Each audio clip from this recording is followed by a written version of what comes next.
The quilt on my grandmother's armchair still smells like her. Lavender, and something underneath it old wood. Old paper. The particular stillness of a house that has held the same family for 50 years.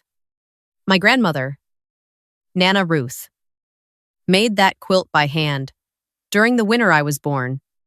She told me once that she sewed a little prayer into every square. I believed her. I still do. Nana Ruth passed on a Tuesday in March. She went quietly, the way she had always moved through rooms without disturbing anything. Without asking for attention she didn't need. I was the one who was with her at the end. I had been the one with her for most of the last 2 years. Driving her to appointments. Managing her medications. Sitting with her on the porch in the late afternoons when the light came through the oak trees at that low golden angle she loved. My sister lived 4 hours away. She had a busy life. She said. She had things she couldn't step away from. She said. I understood. I told myself I understood. What I didn't understand, what I couldn't have prepared myself to understand, was what she had been doing during those 4 hours of distance. My name is Claire. I'm 31 years old. I work as a paralegal at a small estate law firm. I have worked there for 6 years, which means I have spent 6 years watching families tear themselves apart over houses, savings accounts, jewelry, and the particular cruelty people discover in themselves when someone they love dies and leaves something behind. I thought that experience had made me careful. I thought it had made me wise about these things. It hadn't made me wise enough. My sister's name is Diane. She is 5 years older than me, which made her 36. At the time all of this happened. We were never close in the way some sisters are. We didn't share clothes or stay up late talking or call each other every Sunday. But we were family. I thought that meant something fixed and permanent. I thought it meant that whatever complicated feelings lived between us, the floor beneath us was solid. I was wrong about that too. Nana Ruth's house was a pale yellow Victorian on Sycamore Street in a small town in Western Virginia. She had lived there for 43 years. She raised my mother there. And my mother raised Diane and me in the summers, dropping us off for weeks at a time while she worked. That house is where I learned to bake bread, where I read every book on the bottom 3 shelves of Nana's library, where I understood for the first time what it felt like to be completely comfortable in a place. The backyard had a dogwood tree that bloomed pink every April. Nana Ruth said it bloomed the same week every year without fail. And she was right. It never missed. The house was worth, at the time of her death, approximately $340,000. Nana Ruth had a will. I knew she had a will because I had asked her gently 2 years before she died, when it became clear that her health was declining in a way that wasn't going to reverse. She told me yes. She had one. She had done it properly with an attorney. And everything was clear. She told me she was leaving the house to both of us, split equally, and that a separate account, about $70,000 she had saved carefully over decades, was going to me alone. Because, she said, you've been here. Claire, I see you, and I want you to have something that's just yours. I told her she didn't have to do that. She held my hand and said she wanted to. We didn't talk about it again. What I didn't know, what I had no reason to suspect, was that 8 months before she died, Diane had come in to visit. I hadn't been there for that visit. Nana Ruth mentioned it in passing. Said Diane had come for a weekend. That it was nice to see her. That they had gone through some old photo albums together. She seemed pleased. I was glad Diane had made the trip. I didn't ask a lot of questions. Diane had brought a notary with her. I didn't find that out until 3 days after the funeral. The funeral was on a Friday. Diane flew in Wednesday evening and stayed at a hotel rather than at the house, which I thought was a little strange but didn't press. She was composed at the service in a way that looked, from a distance, like strength, but that I recognized, standing next to her, as something else, a kind of distraction, a management of attention. She shook hands with Nana Ruth's friends and accepted their condolences with the right words in the right order. She did not cry. I cried. I cried through most of the service, and I wasn't embarrassed about it. Nana Ruth had been the steadiest presence in my life. Losing her felt like losing a room I had always been able to go back to. After the burial, after everyone had come back to the house and eaten the casseroles and the pound cake that the neighbors brought, after the last car had pulled out of the driveway, Diane sat down across from me at the kitchen table and said she needed to talk to me about the estate. I thought she wanted to discuss logistics, selling the house, dividing the furniture, the practical steps that come after a loss. I had already begun thinking through those things. I had a list in my notebook. She slid a document across the table. I looked at it for a long moment before I picked it up. It was an amendment to Nana Ruth's will, dated 8 months prior. It transferred full ownership of the house on Sycamore Street to Diane, sole and complete. It removed the equal split entirely. It was signed in Nana Ruth's handwriting, witnessed, and notarized. I read it twice. Then I set it down very carefully on the table. The way you set something down when your hands are not entirely steady and you don't want anyone to see, she wanted me to have it, Diane said. She told me that summer that she felt like the split wasn't fair. That I had never gotten as much as you did growing up. She wanted to correct that. I didn't say anything for a moment. There were several things I knew in that moment that Diane did not know I knew.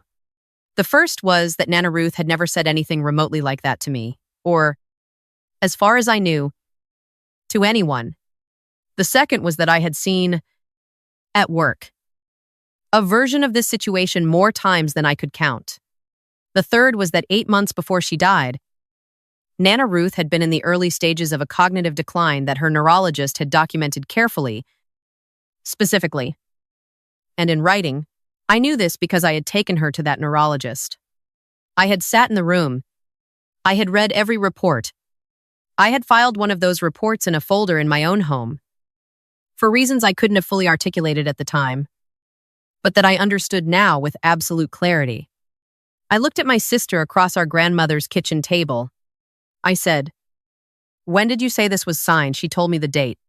I nodded slowly. "Okay." I said, "Let me look at this more carefully." "There's nothing to look at." She said, "It's a legal document. It was done properly." "I'm sure it was." I said. I did not tell her what I knew. I did not tell her what I was thinking. I told her I was exhausted and needed to get some sleep, and that we could talk more in the morning. She left for her hotel. I sat at the kitchen table for a long time after the door closed, with the document in front of me and the sound of the house settling around me in the dark. I called my supervising attorney the next morning. His name is Gerald, and he has been practicing estate law for 30 years. He is the least dramatic person I have ever met, which is one of the reasons I trusted his reaction completely when I explained what had happened. He was quiet for a moment after I finished.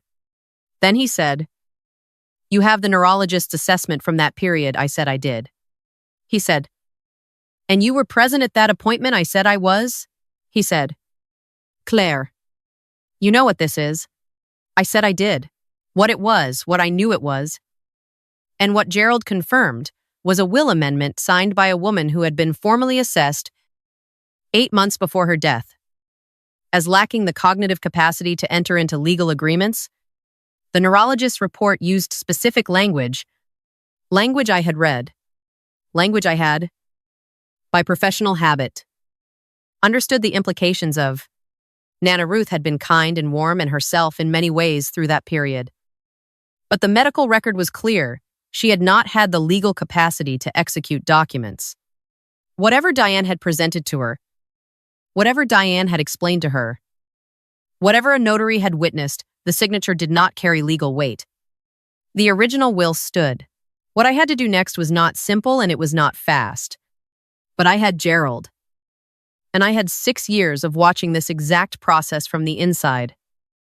And I had every document I needed already in my possession. Diane called me twice that Saturday. I let both calls go to voicemail. Her messages were about timelines, about when we would be meeting with an attorney, about whether I had looked at the amendment more carefully and understood the situation. Her tone was careful and reasonable. She was very good at careful and reasonable. She had always been good at that. I called her back on Sunday afternoon. I told her I had reviewed the document. I told her I had some concerns about its validity and that I had been in touch with legal counsel. I told her, calmly, and without any particular emotion in my voice, that the amendment had been executed during a period in which Nana Ruth had been formally assessed as lacking testamentary capacity, and that I had the documentation to support that, and that the original will, which split the house equally and directed the separate savings account to me alone, was the controlling document. There was a silence on the other end of the line. Then she said, "That's not true." I said, "I was at the appointment." "Diane, I have the report. Gerald has already reviewed it." Another silence. Longer. She said, "She knew what she was signing." I said, "The medical record says otherwise."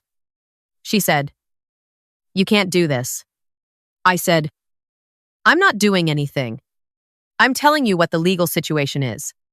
I heard her breath on the line. I heard her thinking. I had spent my whole career watching people calculate in moments like this, measuring what they could still salvage, what they had miscalculated, what they had assumed that turned out to be wrong. She had assumed I wouldn't know. She had assumed that 4 hours of distance meant 4 hours of ignorance. She had assumed that the person who had been there, who had sat in the appointments and managed the medications and driven the back roads to the neurologist's office, had not been paying attention. She said, "I want to talk to a lawyer." I said, "That's a good idea." The legal process took 4 months. I won't walk through all of it. It was tedious and expensive, and there were days when I sat in my car in the parking lot of our office and felt a grief that had nothing to do with legal strategy and everything to do with the fact that my sister had stood in our grandmother's home while our in Menigzayan. Grandmother was dying and had thought about the house, had planned, had brought a notary. The original will was upheld. The amendment was voided. The house was sold. And the proceeds were divided equally, which was what Nana Ruth had originally intended. The savings account, the $70,000 she had set aside because she saw me, because she wanted me to have something that was just mine, came to me. Diane did not speak to me for a long time after the settlement. I wasn't sure how I felt about that. Some days I was sad. Some days I was relieved. Most days I was something in between, a feeling that doesn't have a clean name. The specific weight of loving someone and knowing clearly, without drama, what they are capable of. What surprised me most in the months afterward was not the anger. I had expected anger. What surprised me was how much I thought about Nana Ruth herself, not the estate, not the documents, not the amendment, just her. The way she moved through the house on Sycamore Street, the quilt she made the winter I was born, the dogwood tree in the backyard that bloomed the same week every April, the way she held my hand and said she saw me. I still have the quilt. It's on the chair in my living room now. Some nights I sit next to it and think about what it means to be seen by someone, to be known, to have that witnessed and written down and protected, even after they are gone, by documents and by memory, and by the particular stubbornness of people who have spent 6 years watching what happens when those things are not protected. The dogwood on Sycamore Street bloomed again this April.